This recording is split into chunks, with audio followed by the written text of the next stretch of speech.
anga fulbe aw bela jeli kelengele ni wakati na aw sigarla mati Yesu Krista ka nema aka duba dama dobali wakato aw ni on bela jeli kelengele kan aden kan Yesu Krista tokola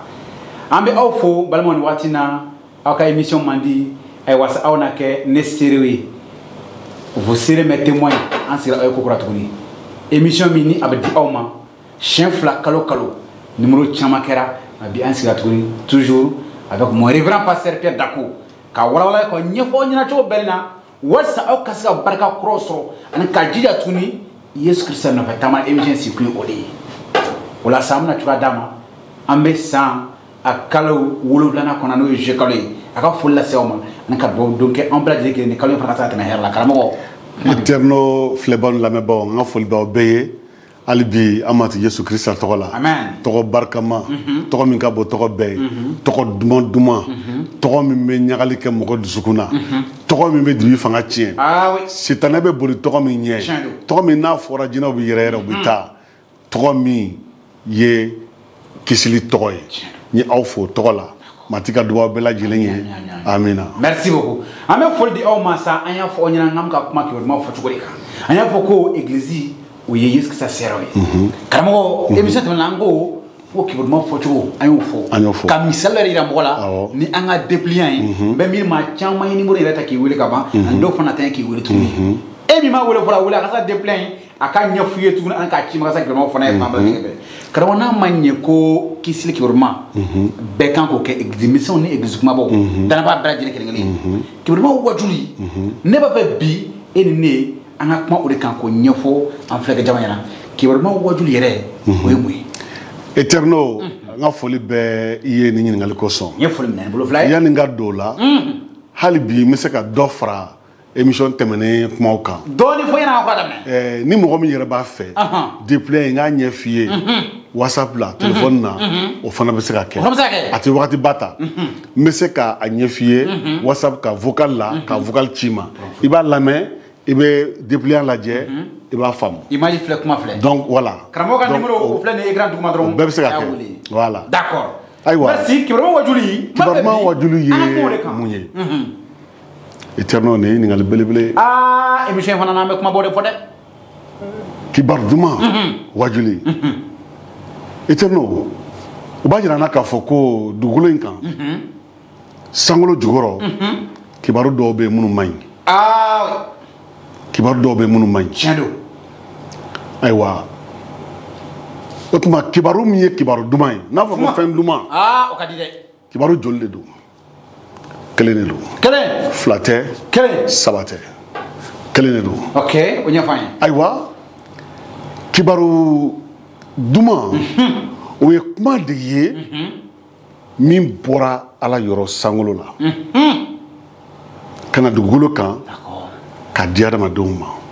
a bɔra ala yɔrɔ ka dama voilà o de ye kibaru duman ye o kibaru duman an y'a sɔrɔ tɔgɔ in nana cogo di bibili de bɛ tɔgɔ in fɔ an ye kitabu bibili ala ka kuma senuma o de bɛ tɔgɔ in fɔ an ye ayiwa tubabukan na u b'a wele ko l'évangile ayiwa grékikan na evangelion bon n'i b'o jate minɛ kuma de do a ma bɔ e da dɛ e ka kuma tɛ ne ka kuma tɛ président dɔ ka kuma tɛ faamaba dɔ ka kuma tɛ kira dɔ ka kuma tɛ ala ka kuma de do ala ka kuma do yɛlɛma cogo t'o la voilà ɔ kibaru duman min do a nana dugukolo min kan kibaru jumɛn de tun bɛ dugukolo kan kibaru juguman o de tun bɛ yen o de tun bɛ yen ba ni duman fɔ dɔrɔn juguman fana bɛ yen sabu setanɛ de ye juguman ye setanɛ dugukolo minɛ k'a bɛɛ kɛ dibi ye ka adamadenw bila jurumu kɔrɔ ka adamadenw bila a ka fanga kɔrɔ donc setanɛ birila adamadenw kunna o de ye kibaru jugu ye donc kibaru duman nana dɔw de cɛla k'a ci k'a yɛrɛkɛ o la kibaru duman a wajuli koba de don mɔgɔ naani bɛ yen Yesu ka kalandenw na minnu ye sɛbɛnni kɛ kibaru duman in kan mɔgɔ naani Maciu Luka Marika ani Yohana olu ye sɛbɛnni kɛ kibaru duman in fɔ an ye fɛn min don Maciu ani Yohana olu kɛra Yesu ka kalandenw ye minnu ye Yesu ye u ɲɛ la magala ka dumuni k'a fɛ san 3 n'a bɛ taama n'a bɛ da n'a bɛ wuli. Ayi n'olu ye min fɔ a la o don. Bamanan ko tiɲɛni min fɔ bamanan ɲɛ kɔrɔ. Yohana Luka ani Marika olu kɛra Pierre ka kalandenw ye. U ye mɛnni kɛ ka bɔ Paul fana da. Donc u ye mɛnni kɛ ka bɔ cidenw da. Donc u fana ye min mɛn u ye sɛgɛsɛgɛli ko la ani k'aw sɛbɛn. O de la o kibaru duman sɛbɛnni naani olu bɛ wele ko kibaru duman gafew. Wajulu de don. Wajulu minnu don u bɛ dɔ de ka ɲɛnamaya ko fɔ. Mɔgɔ dɔ cɛ dɔ. O tigi o bɔra Ala de la ka na. O la n'i ko kibaru duman wajuli ayiwa kuma duman de don. Kibaru duman wajuli nɛni t'a kɔnɔ bɔgɔli t'a kɔnɔ tasara t'a kɔnɔ kuma jugu t'a kɔnɔ. Ayi fɛn min ka di ni si t'a la. O la n'i ye wajuli o wajuli mɛn bi nɛninka b'a la dangali b'a la tatiɲɛ kumaw b'a la ani tasara kibaru jugu de don. O tɛ duman ye. O ye kibaru jugu de ye. O de la Bible bɛ kibaru duman min ko fɔ an ye n'i ye a wajuli mɛn pasteur o pasteur da walima mɔgɔ o mɔgɔ da n'a ye nɛni kuma bɔ a da walima dangali ko kuma bɔ a da a bila a tɛ ka kibaru duman fɔ. Ale bɛ kibaru jugu de kan. Ale kelen bɛ k'a ɲagami de. O tɛ kibaru duman ye. A m'a fɔ ma ka émission lamɛn. O tɛ kibaru duman ye. Émission lamɛn i k'a faamuya. Kibaru duman o ye a duman de ye a bɛɛ de ka di. Ka di juguman t'a kɔnɔ. A bɛɛ de ka di juguman t'a kɔnɔ. A bɛɛ de ka di. Sabu a bɔra min na n'o ye Ala ye Ala ka di de. Ala ka di de. N'an donna a kɔnɔna la min don an bɛna ɲɛfɔ. Ni ne kibaru duman ye. Ni ne kibaru duman ye. N b'a fɛ ka dɔn toujours a y'a partager sa fɔ sa ko aw na kɛ ne seri vous serez mes témoins. Émission nana toujours k'aw ladɔnniya ka fɛnw fɔ ɲɛna aw tɛ min dɔn parce que kalan tɛ ban diɲɛ kɔnɔ i bɛ se ka mɛn i y'a mɛn fan dɔ fɛ nka e m'a faamuya kosɛbɛ walasa e bɛ ka taa mɔgɔ min fɛ olu k'u ta sara ka mɔgɔ nɛni k'o tɛ kibaru duman ye ayi n'an an ma duman ɲɛfɔ i ye. O de la i m'a ye n'i bɛ wajulikɛlaw lamɛn bi. Surtout réseau sanfɛ. Wajulikɛla modèle bɛɛ bɛ bi. A bɛɛ bɛ bi dɛ. Dɔw bɛ n'u se u sigi ka wuli dangalikan b'u da. Farinya kumaw de b'u da mɔgɔw bagabagali kumaw de b'u da i m'a ye. Dɔw fana bɛ taa sigi olu lamɛn. Awɔ. Fo bɛ yala o kɔ. Kibaru nin si tɛ kibaru duman ye. I se min fɔ tɛ dɛ. Nin si tɛ kibaru duman ye. Min y'a ye an k'o ɲini k'o dɔn. An k'o ɲini k'o dɔn. O de bɛna fɔ an ɲɛna bi a y'a partager karamɔgɔ. Ayiwa sisan mun de la kibaru duman wajuli mun de la a kan ka kɛ. Ni kibaru duman wajuli ma kɛ bɔnɛ bɛ dugukolo ye. Kodi. Ni kibaru duman wajuli ma kɛ bɔnɛ bɛ adamadenw ye. Adamadenw dugukolo diɲɛ bɛ sitanɛ ka fanga kɔrɔ. Sitanɛ kɛra ayiwa diɲɛ masakɛ ye. A ye adamadenw belege k'u don dibi la. U mago bɛ kibaru duman de la. O la kibaru duman ko ba de don. O de bɛna ka mɔgɔw sama ka bɔ dɔnbaliya kɔnɔ ka na n'u ye kɛnɛ kɔnɔ ka na n'u ye dɔnniya kɔnɔ. I y'o fɔ émission tɛmɛnen kɔnɔ k'a bɔ dibi la ka na kɛnɛ la. Ka na kɛnɛ la. Ah oui. Kibaru duman wajuli kan ka kɛ. Munna. Ka da kan Ala sankolo dugukolo daba Ala e daba ne daba. An bɛɛ daba. O b'a fɛ mɔgɔ bɛɛ ka kisi. A kan ka kɛ ka da o kan. Ka da o kan. Ala sago ye mɔgɔ bɛɛ ka kisi. Bibili b'o fɔ an ye. Timote kitabu la a fɔlɔ ta sura 2 verset 4. Kama sɔrɔ Ala b'a fɛ mɔgɔ bɛɛ ka kisi ka tiɲɛ dɔn. Mɔgɔ bɛɛ ka kisi ka tiɲɛ dɔn. Ala sago ye. Voilà. O kɔrɔ b'a jira na ko adamadenw kisilen tɛ. U bɛ nkalon kan. Nkalon fa ye sitanɛ ye. Sitanɛ de ye nkalon ye ale de ye nkalon bange. I m'a ye. O de la nkalontigɛla i tɛ dɔwɛrɛ sitanɛ ka barikaden kɔ. Awɔ. Nkalontigɛla. Nkalontigɛla. Wa nkalon tɛ se ka fɛn dilan. Nkalon man ɲi a donna fɛn o fɛn la a b'o tiɲɛ. A b'a tiɲɛ siga t'o la. A b'o tiɲɛ. O la Ala ko ne b'a fɛ adamadenw aw bɛɛ de ka kisi. Ala ma mɔgɔ si da ko ka halaki. Ala ma maa si da ko ka taa jahanama kɔnɔ. Ala ma maa si da ko ka fara ka bɔ ale la. Adamaden ka ɲɛna tɔmɔni. Adamaden de Ala ko n'i ye jiriden dun i bɛ sa. Sitanɛ n'a fɔ ko n'i y'a dun i tɛ sa. A y'a dun. A y'a dun dɛ. A y'a ɲɛna tɔmɔ a yɛrɛ ma k'a dun. K'a dun. O de kosɔn n'i ye adamaden talen jahanama kɔnɔ a yɛrɛ ka latigɛ don. Parce que Ala ye kisili sira min labɛn i banna o la. Donc cogo wɛrɛ tɛ Ala bolo k'a k'i ye. Ala ye tiɲɛ jira i la i banna tiɲɛ la. I banna tiɲɛ la. Ka nkalon ta. Yɛrɛsago. K'o ka di i ye. Min diyara i ye. O tuma cogo wɛrɛ tɛ Ala bolo k'a k'i ye. Nka Ala sago o ye mɔgɔ bɛɛ ka kisi. Donc lamɛnbaaw Ala sago ye mɔgɔ bɛɛ de ka kisi. O de kosɔn kibaru duman wajuli kan ka kɛ a kan ka fɔ de parce que n'a ma fɔ mɔgɔ b'a mɛn cogo di u b'a dɔn cogo di ni tiɲɛ ma fɔ mɔgɔ ye e b'a dɔn cogo di ko i bɛ nkalon na f'a ka fɔ de o de kosɔn kibaru duman ye tiɲɛ de ye o tiɲɛ kuma de kan ka don mɔgɔ bɛɛ tulo la n'a donn'i tulo la a bɛ de ma k'a lamɛn k'a sɔn a ma a b'i ma ka ban la k'i tulo datugu ka ban la n'i tulo datugu ka ban la nkalon kan ka taa ni yɔrɔ min na a bɛ taa ni ye yen n'i sɔnna a ma tiɲɛ kan ka taa ni yɔrɔ min na a bɛ taa ni ye yen voilà donc ala b'a fɛ mɔgɔ bɛɛ ka kisi o de kosɔn marika kitabu la a sura 16 verset 15 Yesu yɛrɛ bɛ kuma ye a b'a fɔ ko a ye taa diɲɛ yɔrɔ bɛɛ a ka kibaru duman wajuli kɛ siyaw bɛɛ ye a ye taa yɔrɔ bɛɛ diɲɛ yɔrɔ bɛɛ cikan de don fɔlɔ ala b'a fɛ mɔgɔ bɛɛ ka kisi ka tiɲɛ dɔn filanan ka da o de kan Yesu ko a ye taa diɲɛ yɔrɔ bɛɛ o ye fɛn fɔlɔ diɲɛ yɔrɔ bɛɛ éternel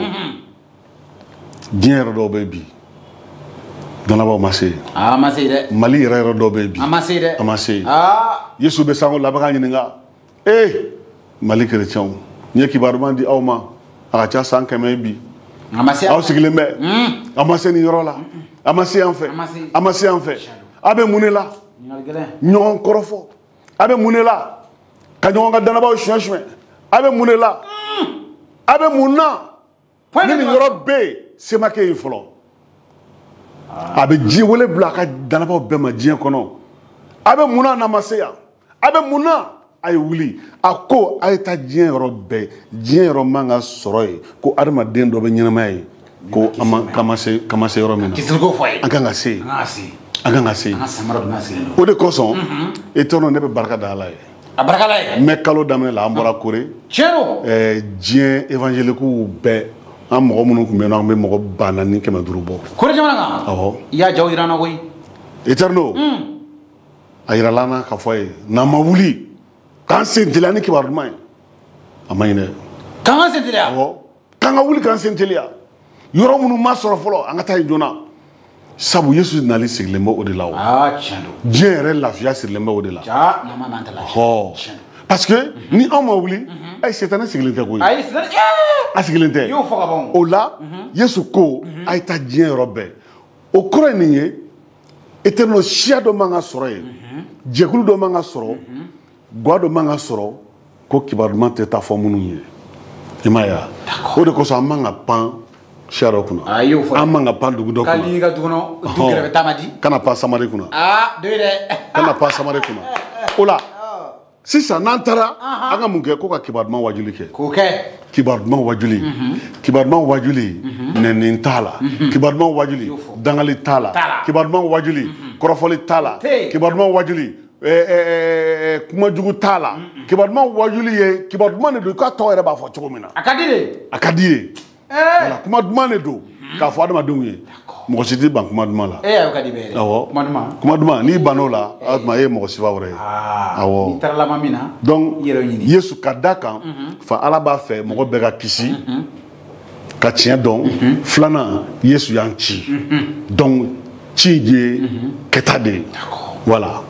Merci beaucoup an ka foli bɛ halisa an lajɛbaaw ye minnu bɛ k'an suit Mali kɔnɔ Mali kɔ kan an bɛ Yorosokaw fo Kɛnparinakaw fo ka taa se Sikaso Kayikaw an bɛ bɛɛ lajɛlen kelen fo an b'a dɔn fana k'an bɛ kan wagati la kanw bɛ ka kɛ yɔrɔ la an b'a fɔ ko Ala k'a kanw bɛɛ ɲuman tɛmɛ o la sa an bɛ taa k'an ka partenaire fo association des flambeaux de l'évangile Mali Pascal Damela ka cɛdenw an b'aw fɔ kɛnɛ kɔnɔna Berzela SL mɔgɔw Timothée Kamate Jean Kulubali sojɔ na sira fɛ a kana hami o ka nɛgɛjuru siraw filɛ nin a ye wele o ka taa a ka so jɔ yɔrɔ yɔrɔ ka di aw ye aw bɛ Bamakɔ de a ka dugu fana fɛ ka so jɔ o bɛ a ka bila la Jean Kone commerçant do Grantibu a y'a wele aw mako bɛ fɛn fɛn na boutique kɔnɔ minɛnw kɔni a ye Jean Kone wele Jama entreprise an ka foli bɛ aw bɛɛ lajɛlen kelen ka danabaw bɛɛ fo k'an ka wuli ka samara do ka kibaru duman k'o wele da i n'a fɔ karamɔgɔ y'a fɔ cogoya min na awɔ an k'an senfa joona joona kamasɔrɔ Yesu ka cikan don ka lase e ni ne ma an kana sigi kilimu kɔrɔ an kana sigi mobilibaw kɔnɔ an kana sigi ayi dɔ de y'a fɔ an ye an fana k'a lase dɔ ma o tɛ o don karamɔgɔ éternel hali n'i bɛ sigi kilimu kɔrɔ o tɛ kojugu ye o dɔw fana bɛ kilimu kɔrɔ minnu ma kibaru duman mɛn o donc kilimutigiw fana ka fɔ ɲɔgɔn ɲɛna kilimu kɔrɔ mɔgɔ dama ka fɔ ɲɔgɔn ɲɛna karamɔgɔ nka e de k'i sigi kilimu kɔrɔ e tɛ wuli walima ke chrétien era classe sa ko era ka fama sembe kuna mi ma e ma ki barma fo agara bare yesu ka jurubi la wuli ka ke ka ki barma fo jurubi la wuli ma mi be clim koro a doron ma do la mo mi te clim koro o tsaka seo ayi patron la tsaka seo patron dama sa patron dama de ska ki ba ko o wala clim tu ga clim tu fe voilà am mo tu franga ta mo tu fe sira tu fe voilà ay wata begitake ni be sira do masa voilà be ba be fana aya partager karabo amete toujours kibarmo wajuli akanga sinzi jonne kan fo siniro ngala de suno abeke be do kay de eterno kibar duma kanga sinsin jonne kan mba fa ko donne bibli ba anjabi timote folota surafla verset 12 Tiren Paul ale de ni seben ka dia ka kalandi timote ma pasteur timote ma d'accord ka danabaw kalala aka fo danabaw ye imaye ani ka wajuli ke dugu kono abe ni fo timote domina wasro timote be pasteur la efese dugu kono yame efese dugu ma ko be kibar duma la yame voilà parce que efese dugu fale no bolula yame d'accord aywa Paul fana yere Paul yera fana yara ka Paul ye mo farman ba de kundo e Paul kunye akme mo faga ala to la kasoro afileno yesu ya kumbet mamina yesu ya yelema a bora mo faga la ka ke mo nyina e kibar mo folay yae a bora mo jugu ala ka mo nyumay o yesu ka nyina ma de anyo fo mission temane la aywa o Paul ni ako timote ma ka seben kono Bible bo fanye ko kama soro ala klempede o ka foko diabe kelempe ala klempede o ka foko diabe eterno ka flok flana ala ni mo che sorna dona ala klen oni adama don che sorna dona o fana kleni o fana kele atala ka tigi to fo ako Yesu Krista mo eterno kanamo wakata ma fleni otuma kibar duma ni ko kabe sinsin joni kan abe sinci ala ni mo che sorna dona de kan o tigi to de fora ko Yesu Krista akanga sinzo kan dinete tonte batote saragabote mo de do che de do ato Yesu Krista kibar duma be sinci o de ka nyenama o chere de kibar duma Yesu era de kibar duma ni wani juguman tala Paul ko di akko ala kelempe beko famia boluti ala ye poluti ala sa moda mi sigilembe bi ka ala ko ni boli ko ni fɛnw ɲagami ɲɔgɔn na u bi saraka bɔ la u bi sɛbɛn bɔ la u bi taa sɛ fan fɛ u bɛ n'an fɛ ala ko mana wuli u ba la boloko mana wuli u ba la kɔmɔko mana wuli u ba la ni bafaro ko mana wuli u ba la u b'a bɛɛ la o tɛ o si tɛ karamɔgɔ ne kun bɛ ɲininka koyi Paul ko ala ye kelen bɛ sangalo ni dugukolo daba ala don ale de adamadenw bɛɛ da i m'a ye sitana jɔn da sitana ma mɔgɔ si da zone don nkalontigɛla namaratɔ mɔgɔ fagala tiɲɛnikɛla a ma mɔgɔ da e bɛ taa sitana bato cogo di jinɛw ye jɔn da jinɛw de sigilen bɛ bolo kɔfɛ a bɛ taa saraka bɔ olu ye k'olu wele ko ala o ye ala ye wa o ti ala ye nkalon de don o ka fɔ ka jɛ dɛ ɲɛ b'u fɛ u ti yeli kɛ da b'u fɛ u ti kuma tulo b'u fɛ u ti mɛnni kɛ sen b'u fɛ u ti yaala u bɛ tila k'o bolo ta k'o bila ka bɔrɔ kɔnɔ ka taa n'a ye e yɛrɛ ka ala b'i bolo bɔrɔ kɔnɔ karamɔgɔ n ko ne yɛrɛ kun bɛ ɲininka o la n ko dɔw ka bureau fana ko cɛ o fɛn dɔ fɛn dɔ k'ale dilan kunkɔrɔ ko fɛn fana bɛ ko ala dɔw yɛrɛ bɛ yen u ka sigilanw u bɛ sigi chaise min kan bureau kɔnɔ i bɛ taa boli sɔrɔ a duguma ye o fana k'u jigi sɛbɛn o kan pour que mɔgɔ wɛrɛ kana sigi u ka chaise kan dɔw yɛrɛ bɛ yen u bɛ ka bureau carreau wuli u bɛ fɛn dɔ don a kɔrɔ ye pour que mɔgɔ wɛrɛ kana sigi bureau kɔnɔ nin bɛɛ bɛ yen o fana olu k'ala ye o bɛɛ de boli bato ye wala dugukolo in kan bi boli bato la o de ka ca karamɔgɔ ne bɛ fɛ bakurubaya la ci kan lase ni mɔgɔw ma Paul ko minnu ka baara don ko ala ye kelen pe de o ka dɔn ka jɛya filanan ala ni mɔgɔw cɛ sɔrɔna donna n'i ye sɔrɔna donna ko fɔ b'a yira ko kɛlɛ de bɛ farali de bɛ yen o ye tiɲɛ dɛ kɛlɛ bɛ ala ni mɔgɔw cɛ tiɲɛ don adamadenw banna ala la i y'o fɔ Yamé. O fora de. Adama do kodo alala. Adama awa jurumu ke we jiriden dun. We jien be kodo alala. E na wala woni. O bi adama don ka jogori odi. America na fara min kana ke o be kadiyan ya mo de ke. Donc adama don be dibila. Adama don ni ala faraleno. Adama don ni ala keleleno. Dinga ba de be. O tuma o dinga yi. O be sago chodi. O be datu chodi. O fana mo kelen sabu. O tuma ala de nana kana keleba. Ah, Yesu Krista. Donc ala nana chomina. Adona fa batele. Anana mogo do de la nana chedo de la. Yesu Krista. Alléluia. Donc ani ala che sor nana keleni. O de ko so bilu afanye ko kira be seria ke Yesu kola. Kira be. Kira ni ma seria ke Yesu kola. Iga kira te kira. Ah. Voilà. Parce que Yesu de sor na donay.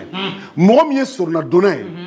Sor na dona senti kala lawo. Ayi. Ebe kala bana de o. Ay kala bana de do. Oh, ne se ro kala de bana. Ni se be kala la. O te bana. Kala be ba. Ay o te ba. Bon kala no flé ni baka kara ala made.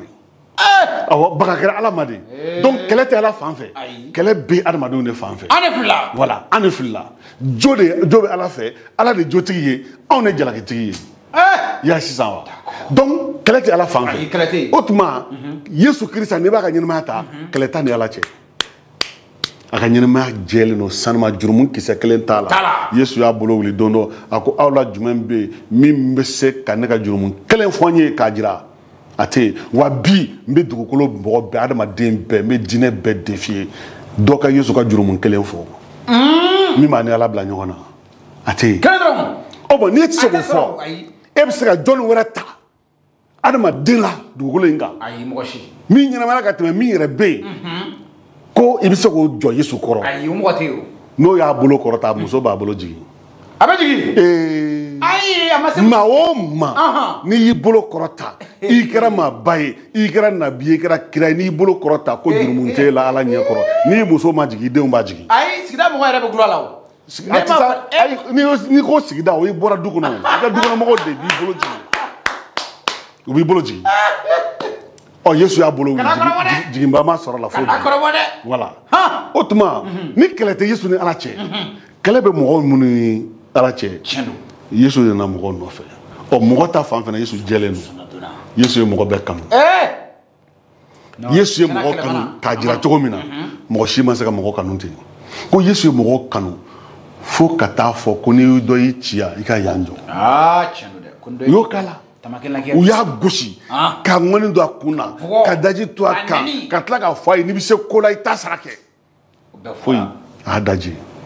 ma foi ke u y'a bo ganye bisa ni kononton de karala ka fari bes chichi ka joli bo ka fari so sama u ganye ke ka bo pontu de kume gwen nous l'entendons nous y'a gosi pontu be do fari so lo ba ka sama joli bi seri man ma to ko ble ni be karala ay ndimi be munu Ankoso o be adamaden dusukun juguya tamasiyɛn de ye y'a ye donc Yesu ale de nana kana fɔ adamadenw ye y'a mɛn a ye na ala ma a ye n bolo minɛ n bɛ na ala fɛ yen donc u ko an t'a fɛ ka na ala fɛ an b'i bugɔ an bɛ ko da e kan bi e ma sigi ni min ye o la u ye tɔɔrɔ bɛ da kan ko n sɔnna n b'o bɛɛ muɲu walasa aw ka na ala ma i y'a faamuya donc ala ni mɔgɔw cɛ sɔrɔla donna mɔgɔ kelen de don mɔgɔ fila tɛ tɔn tɛ k'a fɔ n'i ye nin kɛ n'i ye nin kɛ n'i ye nin kɛ n'i ye nin kɛ i bɛ taa ɲɛ la o tɛ o tɛ taa ni maa si ye i y'a faamuya donc o de kosɔn Yesu Kirisa mɔgɔ dafalen don ala dafalen don mɔgɔya la mɔgɔ si tɛ min bɛ se k'a fɔ ko mɔgɔya la k'a ye dɔ tɔɲɔ o tɛ yen jalakiba t'a la ala ko la mɔgɔ tɛ yen min bɛ se ka jalaki a dafalen don o tuma o de fɔra an ye ko Yesu Kirisa mɔgɔ o la kibaru duman wajuli kan ka kɛ ka da nin de kan ni ne ye kibaru duman sinsinnen bɛ cɛ min kan Yesu Kirisa de don a sinsinnen tɛ mɔgɔ fila kan a sinsinnen mɔgɔ saba kan a sinsinnen tɛ diinɛ kan a sinsinnen bɛ cɛ min kan Yesu Kirisa a tɔgɔ yɛrɛ kɔrɔ Yesu kɔrɔ de ye ko ala bɛ kisili kɛ ala bɛ kisili kɛ Kirisa kɔrɔ ala ye min mun walasa ka adamadenw kisi i y'a ye o tuma kibaru duman sinsinnen bɛ Yesu de kan n'i ko kibaru duman wajuli Yesu de wajuli bɛ kɛ an bɛ Yesu de jira Eterno n'i taara jɔ wajuli kɛyɔrɔ la ko Ibrahima y'a kɛ tan Ibrahima y'a bɔ tan Ibrahima y'a don tan Ibrahima ni ala kun ka di ala teri kun don i kumana ye wajuli kɛ n'i ma Yesu ko fɔ n'a ma jigin Yesu kan i ma kibaru duman fɔ n'i taara n'i ko Dawuda y'o ta a ye ko minnu kɛ fururu Solomani ye ko minnu kɛ fururu n'i taara Jonas yɛrɛ ta ko jɛgɛba y'a kunu a ka tila ka tile 3 k'a ma sa n'i y'o bɛɛ fɔ n'i mana a jigin Yesu kan k'a fɔ ko Yesu de wa Yesu de Jonas tɛ mɔgɔ kisi Ibrahima se ka mɔgɔ kisi Dawuda se ka mɔgɔ kisi Yesu de kisi ba ye o de kosɔn f'a ka laban o la f'a ka laban o de la kibaru ɲuman yɛrɛ wajibi min ye a kan ka daminɛ Yesu la k'a laban Yesu la k'a daminɛ Yesu la k'a laban Yesu la i y'a mɛn parce que kiraw tɔw bɛɛ ye hali Ibrahima u bɛɛ ye Dawuda u bɛɛ ye Yesu de jira u bɛɛ ye Yesu de kofɔ Yesu Kirista o la kibaru ɲuman bɛ sinsin cɛ kelen de kan Yesu Kirista k'o ka ɲɛnamaya fɔ mɔgɔw ye o la émission tɛmɛnen la an sinsinna kan Yesu de donna ni Ala cɛ ni min ye Yesu bolo minɛ ayiwa i bɛ se Ala ma o de kosɔn n'i bɛ Yesu gɛngɛnna jiri min kan n'i bɛ jiri jate minɛ a fɔra ko bingannikɛla kelen gɛngɛnna yan ka dɔ gɛngɛ yan gauche droite i y'a faamu olu tun ye mɔgɔ fagalaw de ye mɔgɔ tɔɔrɔlaw mɔgɔ ntɔɲɔgɔnnaw jurukɛlaw sitanɛ mɔgɔw u nana olu fana gɛngɛ nka Yesu sɛnɛman gɛngɛra o camancɛ la donc ni mɔgɔ fagala ninnu olu ye anw de ye e don ne don diɲɛ mɔgɔ bɛɛ don an bɛɛ jurumukɛlaw an de don mɔgɔ jugu an de burutira Ala ma ka Ala kɛlɛ Yesu nana a ye nin minɛ a ko a ye na n bɛ taa n'aw ye Ala fɛ kelen jiri kɔrɔ o de ye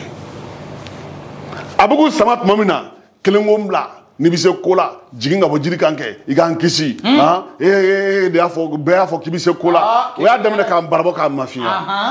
o kɛra a ma fɛn fɔ dɔ in ko a ko e ye n tɔɲɔgɔn kɛ e ni ne ye bingannikɛla de ye dɛ ne filila dɛ an ne filila an ne kojugukɛlaw ye an ne kojugukɛlaw ye n'i ma foyi kɛ anw ni nin tɔɔrɔ ka kan nka nin cɛ in a ma foyi kɛ a bɛ tɔɔrɔ kɔnɔ a joli bɛ ka bɔn a y'i ɲɛ yɛlɛ a ye Yesu lajɛ a ɲɛ ni Yesu ɲɛ bɛnna a ye mun fɔ i sa a ko Yesu n b'i deli hinɛ na n'i nana i ka masaya la i hakili to n na a kisi cogo bɛ filɛ nin ye a banna phrase kelen i hakili to n na e ye mun fɔ Yesu ye bi sa Yesu ko cɛ bi yɛrɛ e ni ne bɛ don arijinɛ la ɲɔgɔn fɛ sini tɛ dɛ bi sisan awɔ sisan o de kɛra cɛ sara gɛngɛ jiri kan Yesu sara gɛngɛ jiri kan Yesu taara n'a ye arijinɛ kɔnɔ ka nin kojuguba in bɛɛ kɛ phrase kelen kisilen filɛ o la e min bɛ ka o kɔrɔ yɛrɛ min bɛ k'an lamɛn bi n'a ma sɔn Yesu Kirista namu lamɛn k'a ka kisiba namatigi ye karamɔgɔ kisicogoba fana ye sisan wa kisicogoba ye sisan hali ni dɔgɔtɔrɔ k'i bɛ ka sa hali k'i to sisan n'i ma kalan na n'i ko Yesu i hakili to n na n kisi o ye talen arijinɛ la o ye kisilen e ye kisilen e bɛ ka mun kɔnɔ o ye kisilen o ye talen waati filɛ bolo dɛ voilà waati filɛ bolo la éternel kibaru duman wajuli bɛ sinsin Yesu Kirista dɔrɔn wala an minnu bɛ kibaru duman wajuli kɛ an ka sabali an caman bɛ an nɛn ka di an bɛ se kuma la an bɛ bibili kow ta k'a ɲɛfɔ ka na furu mɔgɔ b'a fɔ karisa bɛ se wajuli la e ma Yesu ko fɔ e ma Yesu yɛrɛ mɔgɔ la i ma kibaru duman fɔ i ma kibaru duman fɔ dɛ i kumana i bɛ se kuma la i nɛn ka di wa pasteur caman bɛ ten i ma kɛ kibaru duman fɔ la k'i kansen fu karamɔgɔ ni diyara n ye kosɛbɛ an bɛ foli di an ka nɛgɛ kɛrɛfɛ tigilamɔgɔw ma n'o ye Kamate wasa bɔbɔ kamalen cɛɲi a tɛ sɛgɛn kuma bɛɛ ale de b'an kɔ k'an tɔbɔtɔ an b'a fɔ kɛnɛ kɔnɔ n'o ye Kamate ka Yesukaw bɛɛ fo n'o ye tɔgɔ la ka taa ɲɛ toujours ka danabɔ bɛɛ lajɛlen kelen fo ka maliyɛnw bɛɛ fo Burkinabɔ Côte d'Ivoire maaw bɛ k'an suivre fo France fo États-Unis an suivre fan bɛɛ karamɔgɔ e cɛ an bɛ suivre n'an bɛ sanu ko b'an suivre France éternel denmisɛnnin fɔ kunna dɛ éternel kibaru duman fɔli ani a sinsinnen bɛ mɔgɔ min kan kibaru duman fɔli wajibi de y'an kan jagoya de don jagoya d'an kan jagoya Ala t'an sago ɲini dɛ k'a ka di ye i b'a fɔ a man di ye i b'a fɔ o tɛ dɛ a bɛ fɔ de jagoya de don wa n'i m'a fɔ Ala bɛ t'i ɲininka sini e kisira n'i ka kibaru duman fɔ i banna mun i m'a fɔ éternel yen de danaba caman ka baraji bɛ bin awɔ parce que i ma kɛ i ma foyi kɛ i ma kibaru duman fɔ e bɛ se ka tubi cogo di san 20 san 30 e bɛ ɲɛnamaya la e ma kibaru duman fɔ mɔgɔ dɔw ko olu ye église dɔn ye ko san 40 ko an de bɛ yan k'a to tigɛla ɲɛna o tɛ maa kisi ko ye kibaru duman fɔ ye jagoya de ye parce que Ala b'a fɛ ka na ni tununenw de ye mo diɲɛ tununa adamadenw tununa bon kibaru duman de b'u ye ka na n'u ye o tuma jagoya de don an ma jagoya don danaba bɛɛ kelen kelen ma n y'a fɔ ka ban hey i b'a dɔn n'i y'i ta cogo o cogo n'i ye danaba fɛn fɛn ta bi a ɲɔgɔn mɔgɔ bɛ yen taa kibaru duman fɔ olu ye n'i ye sɔrɔsi ta sɔrɔsiw tɛ yan danaba sɔrɔsiw i sɔrɔ ɲɔgɔn tɛ yan danaba dɔgɔtɔrɔ caman tɛ yan mɔgɔ mɛtiriw tɛ yan ekɔlidenw tɛ yan sɛnɛkɛlaw tɛ yan e bɛ taa i sigi sugu kɔnɔ don o don depuis tile bɛ bɔ k'i to sugu kɔnɔ 20 heures b'i sɔrɔ sugu kɔnɔ e b'u bɛɛ kɛ wari minɛ la 2 5 5 minɛ la i tɛ kibaru duman fɔ mɔgɔ si ye o ka ɲi yan pour yɛrɛ min dɔw yɛrɛ taara k'i chrétien yɛrɛ ye sugu la jagoya de don o de kosɔn an k'a faamuya ko ni mɔgɔ min bɛ kibaru duman fɔ ala ka nɔrɔ b'i kan ala ka nɔrɔ bɛ kibaru duman fɔla de kan amen yesu ko tɛ aw na kɛ ne sɛrɛ ye parce que yesu ye ala ka nɔrɔ de ye n'i kɛra yesu sɛrɛ ye yesu nɔrɔ b'i kan ala ko nɔrɔ kɛ an bɛɛ lajɛlen karamɔgɔ i y'a fɔ ko kibaru duman fɔ ye jagoya ye ne ani an filɛbagaw danabagaw bɛɛ lajɛlen kan o tɛ ayiwa sɛ n b'a fɛ ka dɔn sisan kibaru duman fɔla bɛ se ka yɛrɛ filɛ mɔgɔ sifa jumɛn Eterno e ka bi ɲininkali ninnu ka girin dɛ bi ta kɔni kibaru duman fɔla bɛ se ka yɛrɛ jate mɔgɔ sifa jumɛn Eterno ala nɔrɔ bɛ kibaru duman fɔla bɛɛ lajɛlen kan munna sabu kibaru duman ye Yesu Kirisa ko de ye Yesu Kirisa ye ala denkɛ de donc ala nɔrɔ bɛɛ lajɛlen ala y'a nɔrɔ bɛɛ bɛ Yesu kan Yesu dun ye mun fɔ a ko ne bɛ aw fɛ don o don fo diɲɛ ka ban donc ni Yesu b'e fɛ ala nɔrɔ min bɛ Yesu kan dɛ o b'i kan o tuma n'i bɛ kibaru duman fɔ la o nɔrɔ in de bɛ manamana o de kosɔn Yesu ko a bɛ kɛ n seerew ye donc n'a hakili bɛ nin na k'an to Yesu seerew ye k'an to Yesu seereya la an ka n yɛrɛ kɔlɔsi an ka kɛtaw la ani an ka fɔtaw la Eterno kibaru duman fɔla bɛ se ka yɛrɛ jate mɔgɔ sifa jumɛn ye kibaru duman fɔla kan k'i yɛrɛ jate mɔgɔ ye ala y'i kɛ mɔgɔ min ye ala y'i jate min ye ala bolo bi Yesu Kirisa bolo bi église min danaba min wulilen don ale kibaru duman baara la o de ye église bɛɛ la fisama ye ani danaba bɛɛ la fisama mɔgɔ bɛɛ la fisama ye kibaru duman fɔla de ye bi dugukolo kan n'i bɛ fɛ k'a dɔn mɔgɔ min ka fisa mɔgɔ bɛɛ bi dugukolo kan l'homme le plus important sur la terre kibaru duman fɔla de don missionnaire de don o de kosɔn église min bɛ mission baara la kibaru duman baara la o ye église de ye min ka fisa jɛkulu de don min ka fisa jɛkulu tɔgɔ bɛɛ ye danaba min bɛ kibaru duman baara la e de ye mɔgɔ bɛɛ la fisama ye bi dugukolo kan ala bolo jamana dɔ président tɛ nafolobatigi tɛ tɔgɔbatigi tɛ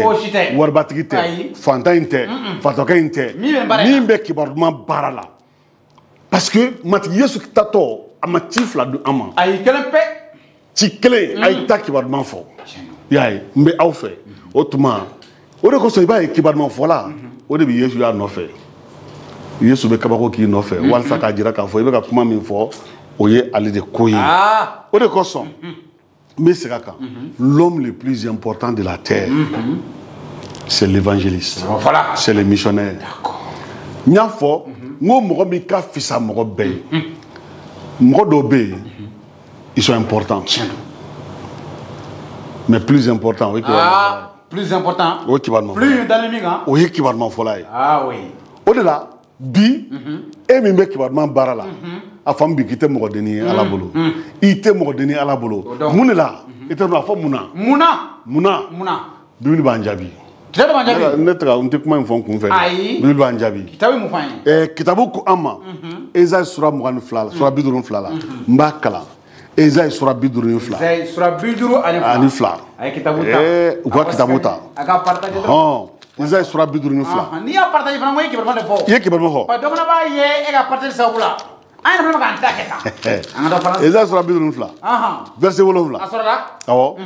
ala ko di a ye mun fɔ mɔgɔ min bɛ na ni kibaru duman ye ka hɛrɛ ko welewele da ka fɛn ɲuman kibaru duman fɔ ka kisili ko welewele da k'a fɔ Siyon ye ko i ka ala ka masaya i ka ala bɛ masaya la o tigi natɔ cɛ ka ɲi ni kulu kan o tigi natɔ cɛ ka ɲi jikulu kan ko kibaru duman fɔla k'o cɛ ka ɲi Yaro bibina ni mo yufle ni nungala jole no ni nyekise je ba ko chekai ala to ala ka chenyu ala ka chenyu ma to ya ne ala to hal ni nungaran dori ni be kibar man fola ala ko ki chekai ala ka chenyuma adama dunga chenyuma ala ka chenyuma ka fsani adama dunga chenyuma ala ka chenyuma ngode ko so bibli rako ko nafate chenyala ko norobe mo la fu o chenle yaye ala ko ya ko mo mi bena ni kibar duma mo mi bena ni kibar duma ema mo mi bena ni kibar duma dugu warma mo mi wuli ke tani kibar duma ye atizana yere toye atizana ka bonya ye atiti yere jira fo kibar duma min bora ala yoro afleni bon ni kira eza yeni fo 100 yani yesu yera kibar duma sinu min ka bangi mais de 600 yesu nale aywa angata kibar Paul ninga Paul mu fo rome église rome ka sura temps rome ka sura temps ngo éternel au ciel ayi la tchotete en temps réel éternel rome ka sura temps verset 37 Paul be sigini kuma kelinga kira eza ni Paul ma nyoy o ma nyoy ayi 100 yani musu ka bangi eza e barake eza kuma mi fo Paul yo don chodi ko takana ni senu ala de yake yoromaka sura temps à verset 37 Paul be mon fo ako katuni mo mana matiki to wele ona kishi mo kodi mo che fara musoga makoro fara demzenga kenema fara banaba toka ni genge jiri ka che munge ama ko yesu yakili tona ayo fo yesu ma fo ko me doni yar na yesu de be don mo wo de koso e min fleni hali yakila ko jurumu min ke ko atsaka yafa o sita na ka miriya yesu to we ibe kisi afo yesu nane kisi abana ataranye ay mu farauka una to wele chogodi ni umanda ala ubena yesu to wele chogodi umanda ala ataranye una da ala chogodi ni uma akome ni ma mesa dala isa dala ni ma mea bon sisa una akome chogodi ni mogoma waju photographe photographe fuidi ko nyongone chogodi tuguni imaya akotu verset 32 una waju ni ke chogodi ni umachi photographe chide missionnaire qui va m'en fola o de chine ya ameka nege chine a to mi no fe ka an yere ke na fo apôtre nu Pierre ni Yohana nu ga ti kanyo mo wen galoni ote ni be wuli bi ka chide bara mi ke va m'en fo de ta ke va m'en fo yani ka chide a titre da yere la ki yere kama ngo yongo no nero ay wala ngata ataranye ako iko a sevenen be chogo mina ko minnu bɛ na ni kibaru duman ye a lamɛn dɛ minnu bɛ na ni kibaru duman ye jɔn ni ko do yan cɛw dɔrɔn wa musow dɔrɔn e ma ko bɛɛ bɛ se ka dɔ kɛ yan bɛɛ cɛ fara muso kan maakɔrɔ fara denmisɛn kan faama fara fantan kan minnu bɛ na ni kibaru duman ye olu senw cɛ ka ɲi u senw cɛ ka ɲi u sen parce que sen de bɛ taa ni mɔgɔ ye o o de ye tiɲɛ dɛ sen de bɛ taa ni fan sen k'u senw cɛ ka ɲi jaa mɔgɔw bɛ ni adamadenw b'a fɔ mɔgɔ ma ko i cɛ ka ɲi u b'i kunkolo de lajɛ i ɲɛda forme i nu i ɲɛkisɛ i da ne bɛ dɔn ne ma hali e nun tɔri donc e cɛ ka ɲi parce que i bɛ dɔn nun da o ye adamadenw ka ye ja adamadenw tɛ yɔrɔ min ye u tɛ yɔrɔ min filɛ min tɛ jigin u kɔnɔ ala b'o de filɛ sen k'u senw cɛ ka ɲi maa ka yita n'a ta tɛ kelen dɛ an bɛ ɲɛfɛ an b'o de filɛ o ja sen maintenant u ɲininka ko yala e sen cɛ ka ɲi e sen cɛ ka ɲi depuis dɔw tubira u bɛ yɔrɔ kelen u ma bouger ka taa kɛlɛ église doyen san bi naani ko e ma foyi kɛ awɔ ale ka a sigilen bɛ église kɔnɔ don o don n'a ka dulokiba ye ɲɛfɛla la ye k'ale ye cɛkɔrɔba a bɛ ɲɛfɛla la ye a tɛ kibaru ɲuman fɔ a tɛ sɔn ka sigi jamana dɛ a sen cɛ man ɲi sen cɛ man ɲi pasteur sigilen bɛ don o don a ye jaga bɔ a ye nili kɛ a bɛ ka dumuni kɛ e bɛ san bɛɛ kɛ k'a kɔnɔfuru bonya a sen cɛ man ɲi ma bi ta yen a sen cɛ man ɲi a cɛ man ɲi Yesu ko Paul ko yan ko minnu bɛ na ni kibaru duman ye k'olu senw cɛ ka ɲi o kuma sa olu senw cɛ ka ɲi olu senw cɛ ka ɲi an ka wuli ka taa n'a ye anw fana sen cɛ ka ɲi donc k'a fɔ an ye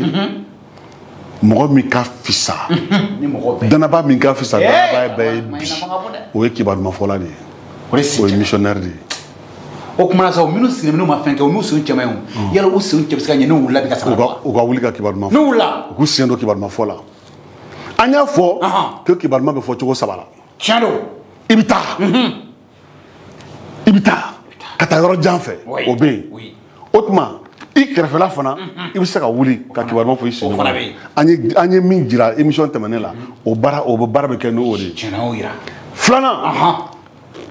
I ka wari ko di kata. Ah, na tanti bolo. Mogo min bita. A mogo be boli fena. A mogo be dumuni na. Fenta bolo. E ka fo. Bon ni missionnaire tara ni yoro ina. Ne be ni ndama kalo aka saray. Aka dumuni. Ate ko ngate mina way. Me boli fen sanga dama. O ye fana tale yo. Voilà. O tale. O tale. Ya famia. Bari ta jogote de. Munu fana be kumbure kan. Kala deli. Kala. Chou fara kle kan. Wala de kibolo. Matigi kibarman folaw deme o kisi u tanga missionnaire deme o kisi u tanga matigi mogo tubu bolo olu fana beta olu fana tara ni saba ete ni saba shike ete nsila ete terenga ete della ete della bolo fentala do era ka to ko ko na folo utari ko kala no ga bara de aseuma doctora non almaster no ala ya fie dungu do abi genga ba bara la papier kay bolo be fie ka ba bolo cera ko me donola abi bilu kono Yesu ya ko fo na folo batiki kundo aye sene baka ay fem ba soro ay buno koro ci ka belbel baw jo magasin baw jo ibe opam ko opam nga magasin o so jo ko tu nyuma so mi wono de morgu de doga mun ko ba fa duma ko sambe o ñu kono de jo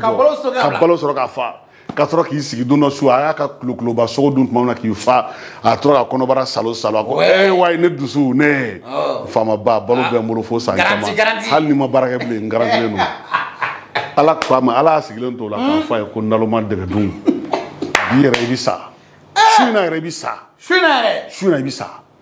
iga ni fen nu abna gedi wa asara shu atara kuto koso atara imai o de koso o kuma sa ni hakilla ko ika fen ko ka chekisa ni ka muso kisa ni ala ma boshila abi takbo achema ina taka ko tuma la kan kiso ami kibar ban fola a sen chekai an kan jija danabaw an bɛ sen cɛkanɲɛ o tuma kibar ban fola ala de ko k'e nin ye i m'o da yɛrɛ la o i m'o da yɛrɛ la ala de ko k'i ka bɔ ale bolo k'ale nɔrɔ b'i kan ko ale ka lakana b'i kan ale yɛrɛ bɛ i fɛ i m'a ye ale nɔrɔ b'i kan o tuma ala de ko k'i sen cɛ ka ɲi ni ala ko k'i sen cɛ ka ɲi i kunkolo cɛ ka ɲi i bolo cɛ ka ɲi i da cɛ ka ɲi fɛn bɛɛ cɛ ka ɲi voilà i ye mɔgɔ ɲuman de ye mɔgɔ ɲuman i y'o de ye donc danaba min bɛ kibaruman fɔ bi église min bɛ kibaruman fɔ bi ni mission baara n'an kɛlen bɛ k'an cɛsiri o la olu de o église de ye église bɛɛ la fisama ye o danaba de ye danaba bɛɛ la fisama ye voilà donc église kɔnɔ bi pasteur bɛ yen mais ni danaba dɔ bɛ yen min de bɛ wuli wula o la ka to ka kibaruman fɔ ka sira bɔ mɔgɔw ye e pasteur e t'a kɛ e ka kuma dan dimanche sɔgɔmada i bɛ wuli k'i jɔ danabaw ɲɛma ka pɛrɛn-pɛrɛn ka t'i sigi i ka danaba in sen cɛ ka ɲi nin ye a cɛ ka ɲi nin ye a cɛ ka ɲi nin ye voilà donc an ye mɔgɔbaw de ye église ye mɔgɔbaw de ye dugukolo kan mɔgɔ si ma fisa n'an ye kibaruman fɔla dugukolo kan mɔgɔ si ma fisa n'an ye mɔgɔ dɔ bɛ bi a b'i sigi a ka bureau kɔnɔ a bɛ bouton dɔ digi walima a bɛ biriki ta a bɛ siyɛnni kɛ ɲagami bɛ don diɲɛ kɔnɔ o tɛ mɔgɔ bɛɛ la fisama ye ayi mɔgɔ min bɛ na ni kibaru duman ye o de fisama ye o sen cɛ ka ɲi voilà voilà wa église min bɛ missionnaire ci o église o de cɛ ka ɲi o église senw cɛ ka ɲi o la église an k'a fɔ ko cogo t'anw bolo walima an ka dɔgɔn o t'a la dɛ o t'a la dɛ a bɛɛ bɛ se ka dɔ kɛ bɛɛ bɛ se k'i seko kɛ éternel ala ka duba bɛɛ lajɛlen merci beaucoup ala ka duba bɛɛ lajɛlen ala ka waati wɛrɛ jira an na Yesu Krista tɔgɔ la merci